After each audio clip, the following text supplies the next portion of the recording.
that's really what Street Pastors is seeking to do. The great thing is, the word pastor is associated with church, and the Street Pastors will all be people from local churches. In fact, one of the conditions, Street Pastors was developed by an organisation called the Ascension Trust in London, and one of their absolute sort of requirements is that Street Pastors only operates where there is more than one church engaged in that activity. And I'm thinking mentally now, I should have written it down, but I think we've got about 8 or 9 different churches represented amongst those who've been trained or are being trained at the moment. We have 19 people, including myself, who are being trained at the moment. And I'm hoping, as a result of talking to you and some of the other places that get invited to go and speak to, that we might have a few more for our next training slot, because it'd be really great to have some folk from here involved in Street Pastors. Esme, even you would be fantastic. Well, very welcome, Street Pastor. But the purpose is to go out a little bit later than most of us go out in the evening, and just be that sort of welcoming, comforting, encouraging sort of voice and arm and face to people who come and are visitors to our city. There's something really deep in the heart of Christianity, in the heart of the gospel, in the heart of the Old Testament particularly, which speaks about welcoming people who are not from round here. I mean, that's rooted in the fact that for the Israelites, they weren't from around here a lot of the time in their history, and so they understood what it was like to be strangers in a foreign place. And even if it is because people have had a bit too much to drink or perhaps taken some substances they shouldn't have done, sometimes people who felt very comfortable and very secure where they were suddenly find that they're in a place that they don't recognise, perhaps because that, you know, the alcohol and the drugs are starting to take effect.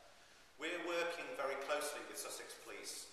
They're really excited. I mean, I've been involved with stuff that the churches do for a long, long time in this city. And I think the police have generally been always willing to work with churches, but never seen that churches had a huge number of things that they could do with them. The police are really excited about Street Pastors because they see this as a great way of adding to the support that they try to provide to people here. But the council, now I know from talking to Andrew over the years, you know, the council at times have been really difficult for churches to work with. Not individual members of the council, but when you take it en masse, you know, their understanding of the role of faith is not always what it could be. But it's been really exciting that Street Pastors is something that they've seen as a really excellent addition to the other services that operate in Brighton and Hove. There's a thing called Safe Space. Anybody here heard of Safe Space? Yeah, fantastic. Safe Space is run by Sussex Central YMCA, that used to be known as Hove YMCA, and they provide, in St Paul's Church at the bottom of West Street, for those of you who know where St Paul's is, they provide Red Cross facilities, they provide counselling services. If somebody arrives and needs just to chill out and just to kind of sober up, then they provide that space and make people drinks. But their objective is to avoid people who perhaps are a little bit out of things, getting knocked over or beaten up or whatever it might be. Just having Safe Space there has made a huge difference. A lot of people go there instead of coming up to the county hospital just round the corner. And since they've been there, it's reduced the pressure at the county quite a bit, and accidents and emergency. But they're really looking forward to Street Pastors starting hopefully on the 18th of June. In fact, I haven't got a time yet, but there will be a service on the 18th of June in St Paul's Church, which will be a launch of the Street Pastors going out in the streets for the first time, which will be really exciting. But I suspect I'm probably getting close to that point where Andrew's nodding off, so I'm going to quickly give you a sort of an idea of the sorts of things that you could perhaps do to help with Street Pastors. So the first thing you could do is you could pray for the Street Pastors and for those who are training them. It was really great. We had somebody from the council yesterday who turned out he was a Christian, somebody from Sussex Police turned out he was a Christian, some folk from some of the other agencies training us yesterday, and it was really lovely to find out that people that you didn't know about were Christians and were really supportive of what we're doing. But it'd be good to just pray for those who've got to train us. Next week we're getting trained by Paul Betts, who appeared on that Brighton Street beach patrol thing. It'd be good to pray for Paul actually as he trains us, but pray for those who have been trained, 19 of us, that we keep on going and be ready by the 18th of June. We need people to pray, particularly on a Friday night. Initially we're going to be going out from 9 o'clock in the evening till 12 o'clock. It's really interesting talking to the people who run the nighttime economy, as they call it, because they said that by 9 o'clock you can tell if there is going to be trouble at 2 o'clock in the morning.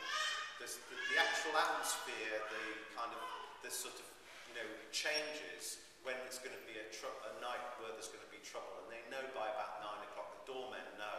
They just say to one another, it's going to be a really bad night tonight, and by 2 o'clock, I don't think that's so much bringing it into being. I think that just is a genuine recognition of understanding, and they feel that us going out at 9 o'clock till midnight might just help reduce the tension down, so that by 2 o'clock in the morning, when the trouble really does normally kick off, there'll be a lot less for them to have to deal with.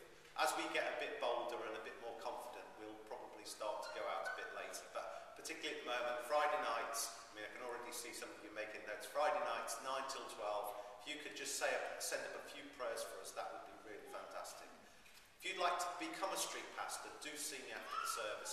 I'd really love you to do so. It does demand a bit of commitment, but actually I think it's going to be really great, and I've been really surprised and really impressed by the number of people who I wouldn't have thought would naturally, the sort of people who've asked to be street pastors, have asked to do it. A lot of people a little bit younger than Esme, but not an awful lot younger than Esme, only 5 years I think Esme was saying. So if you'd like to be a street pastor, I'd really love to have you. And then finally, if you feel that you think this is a really good thing for the churches to be doing, this is not necessarily about going out and talking to people about Jesus. This is being like that the guys in the prison did to that jailer. It's like being very practical and simply making people feel less threatened. The poor old jailer thought he was about to lose his life, so them staying in the prison, it really did make a difference. But we know from talking to people who run street pastor schemes across the country that inevitably people do say, well, what are you here for? What is this street pastor stuff all about? And it's the opportunity then for us to say, well, actually, we're from local churches. We don't say which church we're from, that's part of the deal. But we do say to people, we're from local churches. If you want to know more, we're happy to talk to you. And then if that means that they need to then make a response in some way, there's the opportunity for that to happen. But our agenda is not to go out and talk to people about Jesus. It is to go out and be like Jesus. It is to be like those disciples in that jail and be very practical. So if you'd like to support us financially, that would be really great. We're looking to recruit a coordinator at some point. At the moment, I'm trying to do that. As Andrew will tell you, I'm not the greatest administrator in the world. So that would be a brilliant thing. And actually, if you wanted to volunteer to help in prayer or in coordination, it'd be lovely to talk to you about that. I think I've probably spent more than enough time. Is that right? And Andrew's nodding, so I have. Thank you so much. I really appreciate the opportunity to talk to you, and happy to talk to you